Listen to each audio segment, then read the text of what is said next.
Assalamu alaikum wa rahmatullahi wa barakatuh. This is a Muslimah's reflection. I wanted to talk today about. I was studying with one of my sisters and we came across this topic and this subject. We're talking about a video I posted about a sheikh who defined whether you were hijabi or not by certain things, certain materialistic things. And my thing is this: I have no problem with men speaking on women to correct their pathway, because indeed the man is the leader, the maintainer, the protector, the provider. So with that being said, it is a man's job to make sure that we're on the right path, that we stay on the straight way as Muslimas, as Muslim women, that we are portraying ourselves in the best manner.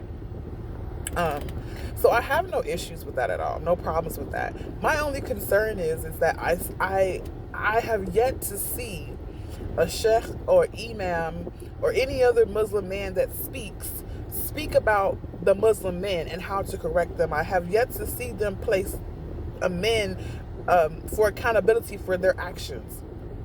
And what I mean by that is, you can sit up here and tell me I'm not a hijabi if a piece of my hair is sticking out my hijab, or if I'm wearing big long hoopy earrings, or if I wear embroidery on my outfit, or if I wear pants, that I'm not considered a hijabi. Right? You can give me all these details of what makes me not a hijabi or a properly covered Muslim woman, but we fail to realize the thing in Surah An-Nisa that it says to dress modestly. It said to cover your hair, cover your bosoms. Back in the days when our criterion was decreed, it didn't speak about embroidery, so I don't see how that does not make you a hijabi. Okay, so that's just, to me, that's a personal opinion and you're being extreme in regards to that matter, because there's nowhere in the Quran or the Sunnah of Prophet Muhammad sallallahu alaihi wasallam that speaks on that, the design of the clothes, particularly in that manner.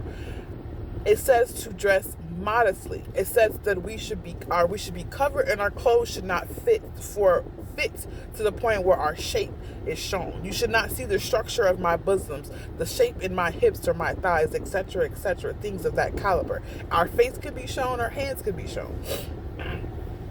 And we can wear pants, because there's a story in regards to Prophet Muhammad sallallahu alaihi wasallam, when one of his wives, I believe, was on a journey with them, and she fell off the camel, and all the men turned, and she asked him, she said, I put pants under her dress, and he said, was that okay? And she asked, was that okay? He did not say, he was okay with that. So he did not say women should not wear pants. Granted, we are told that women should not dress like men, imitate men, and men should not imitate women. Period, point blank. But wearing pants, how is that a clear imitation of a man? If your pants, women are to be covered in a modest shape, form, and fashion. So there's modest styles where we're allowed to wear pants, but that wasn't the topic that I was going on to. But you get the point that I'm saying here. We take things and we tend to run with it, and we become extreme. We got to be careful with that, because I give you credit, men, for trying to make sure that we are proper, because just like a husband will be responsible and be questioned about his wife on the day of judgment and what you allowed her to do, I believe the leader of the community will also be questioned about how he led his community. With that being said, we're so quick to put women in their places and to the extreme matter that we don't put men in their places. Like I feel like the Ummah, some of the men here are afraid to correct each other. For example, we don't see very many videos in regards to about a man and how he should dress modestly as well. The modesty not just for the woman, it's also for the man. You ain't, just lower your gaze, brother, that's it. But you can walk around here with these tight skinny jeans on and everything else with so-called potentially sagging on. You can wear a muscle man fitted tight shirt. Where they do that at? Is that the attire of a Muslim man, to walk around with his shirt skin tight, his pants skin tight as well? But we don't talk about that, though. I see it all the time. Men walking around here with pants tighter than mine. And I wear leggings under my dress. It's not to, you know what I'm saying? Because I can do that. That does not make me a non-hijabi because I wear pants. My pants are leggings under a dress when I dress to go out to the masjid. Now, if I'm going somewhere different, I may wear some pants, but I always make sure my shirt is all the way down to my knees, at least, because I dress accordingly, the best that I can. Now, yes, we got the new generations, the fashion and us and this and this and that. That's fine. But we still have to be mindful of being loose-fitted and not to show our shapes. Does that not go for the men as well? Do I need to see your jogging pants so daggone tight that I can see the lining of your underwear, brother? Yes, you are in front of me making salah. Or you just standing in front of me, or you just in my way. But my eyes can see. I do lower my gaze, but I'm speaking on this because we don't hear enough about it. Your pants tight that you can barely sit down. Or how about your pants hanging off your butt? Your shirt so dang on small that it only comes to just barely touch your waist. Just barely touch the hip part of your waist. Where it's to the point where I can still see what I should not be seeing from you because your shirt ain't long enough. Your shirt too tight, your shirt too small, your shirt too loose. But that's okay though. But we don't speak about that. So I feel like as a woman of this Ummah, as a Muslimah of this Ummah, I'm not discrediting any man that tries to correct the woman in a positive way. What I'm saying is some of you are extreme, and you speak a lot about what a woman should and should not be doing and how she should and should not be dressed, but you don't correct your brothers who are dressed incorrectly as well. Make that make sense to me. Your shirt should not be skin tight to the point where your pecs are showing through your shirt.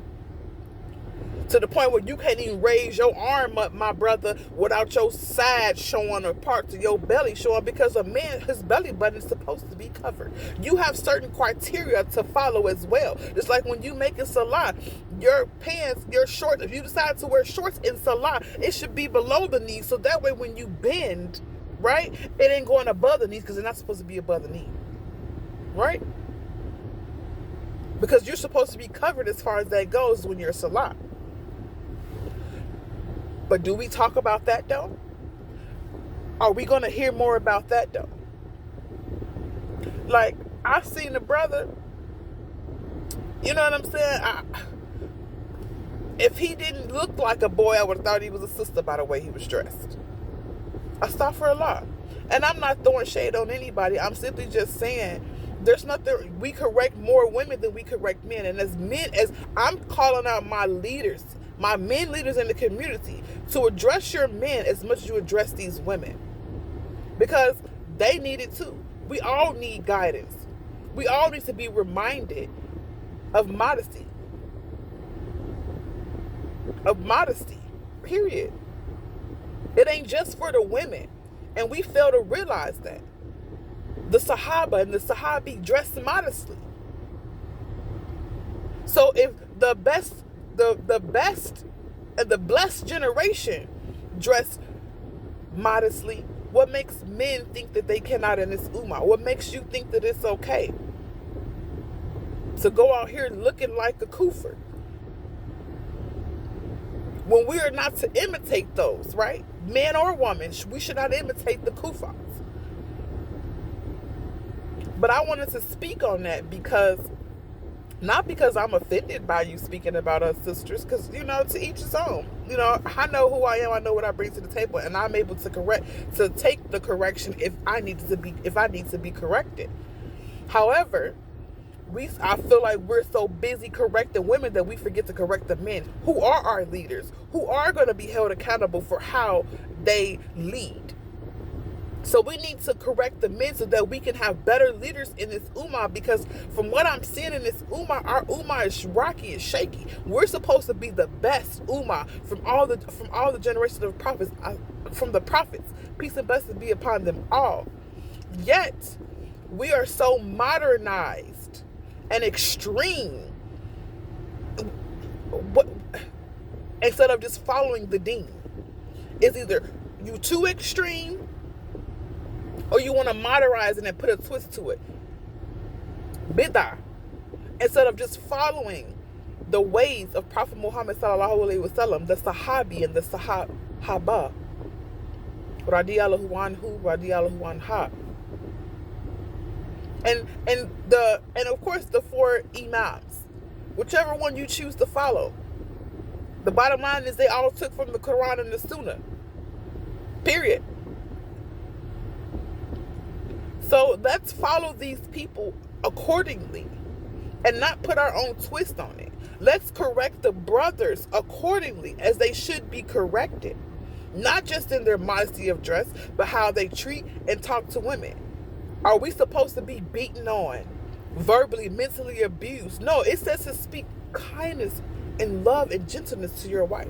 If you claim you follow Prophet Muhammad sallallahu alaihi wasallam, don't pick and choose what to take from his sunnah, because that ain't what we supposed to be doing. We don't get to pick and choose. We follow it all or don't follow none at all, because then you are borderline hypocritical. You feel what I'm saying? And Allah has a severe punishment for those who know the truth and play with it. So this is my reminder, this is my reflection and my reminder, not only to myself, but to my Ummah as well. Because what I want for myself, I want for my sisters and my brothers, the entire Ummah. May we all be gathered in Jannah al-Firdaus, inshallah. Assalamu alaikum wa rahmatullahi wa barakatuh.